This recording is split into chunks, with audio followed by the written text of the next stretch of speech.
Trick or treat. Not just what you say on Halloween. It's also the name of a movie. It's a anthology film. It's not like a traditional anthology film. It's like four or five different stories that all take place kind of at the same time. A lot of anthology stories are, here's this story, and then here's this story, and then here's this story. This one kind of plays around with the time, kind of Pulp Fiction-esque in its style of having these different stories taking place. Well, not even, because Quentin Tarantino, even Pulp Fiction was, here's this story, here's this story.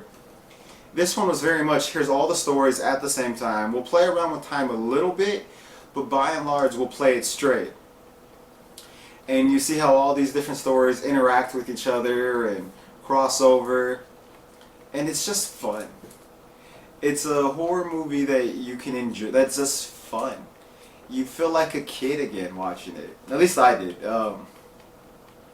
It's not about sleazy teenagers or which I like. I don't have a problem with that. Those are fun movies too. But there's just something about Trick or Treat that's a horror movie, but also wholesome.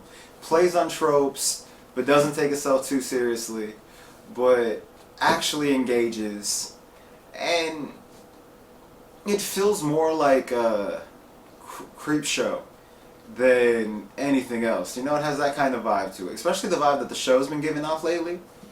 So, I love it. It's one of my favorite horror movies that came out in the 2000s. Like, the new breed of horror movies, it's easily my favorite. Well, yeah, that and Terrifier. It's genius. So like I said, there's a bunch of different stories. So it's kind of bookmarked around this story of the dude who's on Battlestar Galactica and his wife and them coming home from Halloween. And that's kind of like the bookmark of the movie. But then you have these girls who are going out to Halloween, and one of them is a virgin, and they're kind of teasing her, which is kind of the setup of, your traditional horror movie. And then you have one with these mean kids bullying these two kids who are kind of dorky, and dealing with jack-o'-lanterns and the myth behind them that you light them to keep away evil spirits. Then you have this grumpy old hermit who doesn't want to be bothered by anyone. And then you have this principal who's a serial killer. And you play with all these stories. And it's great, because like the serial killer gets his comeuppance by the innocent girl who turns out to be like a werewolf. Like the girls who you think are going to be the victims turn out to be the monsters. So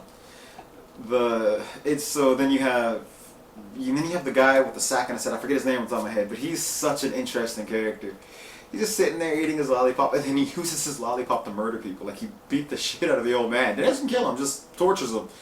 Kills Battlestar Galactica guy's wife. Like, but it's almost like he's just a kid having fun.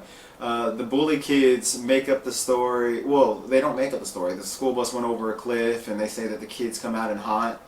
Turns out that's true, and they all get killed. And the girl that they were trying to tease and pick on leaves them there to die. It's a fun movie. Like it plays around with different horror tropes and gives you something you weren't necessarily expecting. You should definitely check it out if you haven't had a chance. And until next time, I'm Jonathan. Give us legends.